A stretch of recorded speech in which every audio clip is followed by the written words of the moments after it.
श्री कृष्ण ने किसी अन्य सत्य को नहीं बताया, बल्कि कहा, ऋषिभिर बहुधा गीतम।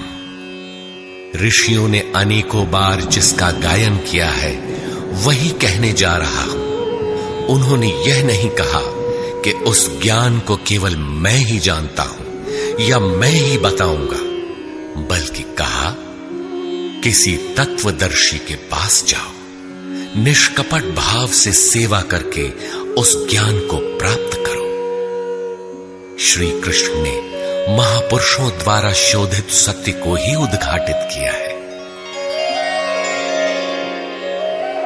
गीता सुबोध संस्कृत में है। यदि अन्वयार्थ ही लें तो गीता का अधिकांश आप स्वयं हृदयंगम कर सकेंगे, किंतु आप ज्यों का त्यों अर्थ नहीं लेते। उदाहरण के लिए श्री कृष्ण ने स्पष्ट कहा कि यज्ञ की प्रक्रिया ही कर्म है, फिर भी आप कहते हैं कि खेती करना कर्म है। यज्ञ को स्पष्ट करते हुए उन्होंने बताया कि यज्ञ में बहुत से योगी जन प्राण में अपान को हवन करते हैं, बहुत से अपान में प्राण को हवन करते हैं, बहुत से योगी प्राण अपान दोनों को रोककर प्राणायाम परायण हो जाते हैं, बहुत से योगी इंद्रियों की संपूर्ण प्रवृत्तियों को संयमाग्नि में हवन करते हैं। इस प्रकार श्वास प्रश्वास का चिंतन यज्ञ है, मन सहित इंद्रियों का संयम यज्ञ है।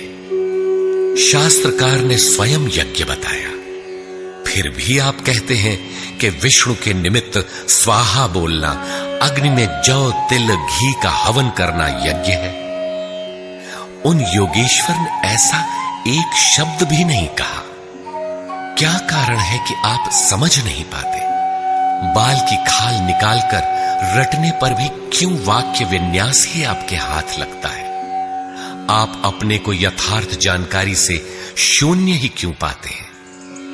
वस्तुतः मनुष्य जन्म लेकर क्रमशः बड़ा होता है तो पैतृक संपत्ति, घर, दुकान, जमीन जायदाद, पद प्रतिष्ठा, गाय भैंस, यंत्र उपकरण इत्यादि उसे विरासत में मिलती है। ठीक इसी प्रकार उसे कुछ रूढ़ियां, परंपराएं, पूजा पद्धतियां भी विरासत में मिल जाती हैं।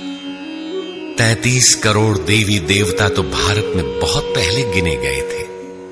विश्व में उनके अनगिनत रूप हैं। शिशु ज्यों ज्यों बड़ा होता है, अपने माता पिता, भाई बहन, पास पड़ोस में इनकी पूजा देखता है। परिवार में प्रचलित पूजा पद्धतियों की अमिट छाप उसके मस्तिष्क पर पड़ जाती है। देवी की पूजा मिली तो जीवन भर देवी देवी रटता है।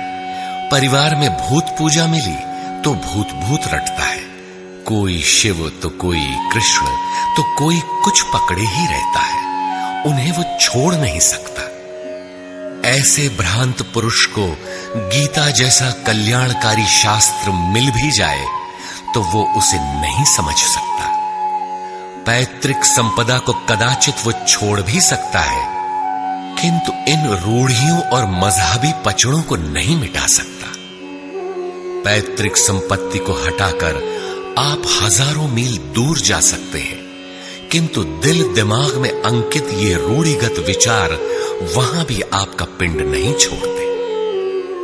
आप सिर काटकर अलग तो नहीं रख सकते, अतः आप यथार्थ शास्त्र को भी उन्हीं रूढ़ियों, रीति रिवाजों, मान्यताओं और पूजा पद्धतियों के अनुरूप ढाल कर देखना चाहते हैं।